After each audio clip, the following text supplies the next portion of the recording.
윤석열 정부가 들어서서 방첩사령부가 부대혁신 TF를 설치하고 47개의 페이지 업무 가운데 12개 업무를 부활했습니다.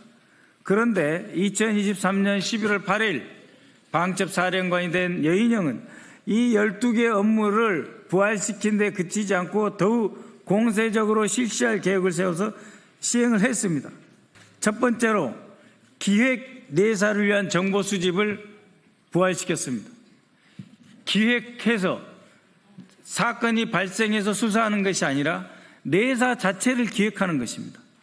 기획 내사를 위한 정보 수집 업무는 내사 대상자의 정치적 성향, 사회적 관계, 과거 활동 이력 등을 사전에 파악하고 선별하여 사찰 대상으로 묶어놓은 다음에 언제든지 수사로 전환시킬 수 있는 조사 작업을 다 하겠다라고 하는 기획 내사를 위한 정보 업무를 하였습니다. 민간업체에 대한 신용정보 조회 업무도 부활했습니다. 민간업체에 대해서 왜 신용정보를 자신들이 조회하고 그에 관한 조사를 하고 정보를 취득해서 축적해야 하는 것입니까? 즉 줄세우기와 정권 코드에 맞는 업체 선별용이다라고 말할 수가 있습니다. 또 하나 놀랄 만한 일은 대북 관련 정책 제언입니다. 군 정보기관이 정책 업무를 아예 대놓고 할 수 있도록 준비를 했고 이것을 때로는 방첩사령관이 독자적으로 때로는 상시적으로 월 1회 국방장관이 대통령이나 안보실의 대북 정책 관련해서 업무를 제언할 수 있도록 해줬습니다. 그러다 보니까 국정원 대외 해외 담당 차장의 보고도 안 믿고 유튜브 놀이에 빠지게 된 것 아닙니까? 그리고 군 내부 사찰 및 출신 지역 성향 분석입니다. 우리 국민은 출신지나 정치 성향을 이유로 차별받거나 감시당할 수 없는 것입니다. 더구나 군인은 출신 지역, 출신 학교, 학연, 정치 성향으로 분류돼 버린다면 군 조직 내부가 줄서기 군대로 변질될 것입니다. 파벌 형성, 사조직 운영, 정치 권력과의 결탁으로 이어질 것이 뻔합니다. 정보기관이 인사에 주도적으로 개입하게 되면은 별도의 감시체계가 가동이 되면서 보고라인을 우회하게 되고 정상적인 지휘체계마저 무력화될 것입니다. 결국 지휘관이 아닌 정보기관이 부대를 통제하는 기형적인 구조로 변하게 됩니다. 그럼에도 불구하고 방첩사가 특정 인사를 배제하는 명단을 임의로 작성하고 진급을 검토하고 인사에 적극적으로 개입하면서 영향력을 행사해 왔던 것입니다. 장성급 이후 반향 수집 처리는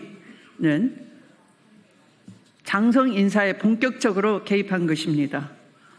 이 업무는 장성급 장교가 보직 해임되거나 전역한 이후에 그 장교에 대해서 내부 여론이나 언론 반응, 정치적, 사회적 활동을 수집, 관리하는 행위입니다. 군 내부에서 성향을 검증하고 줄세우기를 조장하게 될 우려가 있는 것입니다.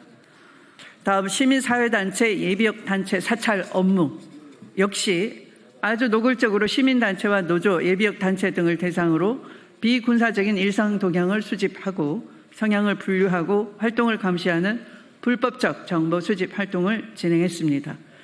다음 희생장병 관련 단체 성향 분석 업무 역시 유가족과 시민사회의 정당한 문제 제기를 위험 요소로 규정하면서 비판 여론을 억제하려는 명백한 정치 공작 행위에 해당한다 할 것입니다. 다음 지역별 예비역단체 활성화 유도 및 예비역단체 활동 분석 등의 업무 위험성입니다. 정권 친화적인 단체를 선별해서 지원함으로써 정치적 목적에 부합하는 여론을 형성하고 선거에 개입하는 시도로 해석될 수밖에 없습니다. 윤석열 정권 아래에서 방첩사령부가 수행한 업무들은 단순한 기능 보건이 아닙니다. 군이 다시 정치 공작, 사상 검열, 민간 감시를 통해 정권 유지를 위한 도구로 작동할 수 있도록 만든 구조인 것입니다. 12.3 내란을 위한 사전 준비 작업이었다라고 봐지는 점입니다. 다시 한번 강조합니다. 방첩사령부의 모든 불법적 정보 수집, 정치 개입 업무를 즉각 중단하도록 조치해 주십시오. 이경민 방책사령부 직무 대행을 즉각 직무 배제하십시오. 감찰실 신원보안과의 조난관리 실태를 전면 감사하고 불법 조난 파일을 즉시 폐기하십시오. 이를 이용해 누군가를 협박하려는 시도를 당장 중단하십시오. 이재명 정부는 반드시 문민 통제를 복원할 것입니다. 이재명 정부의 군을 다시 국민의 군대로 되돌릴 것입니다.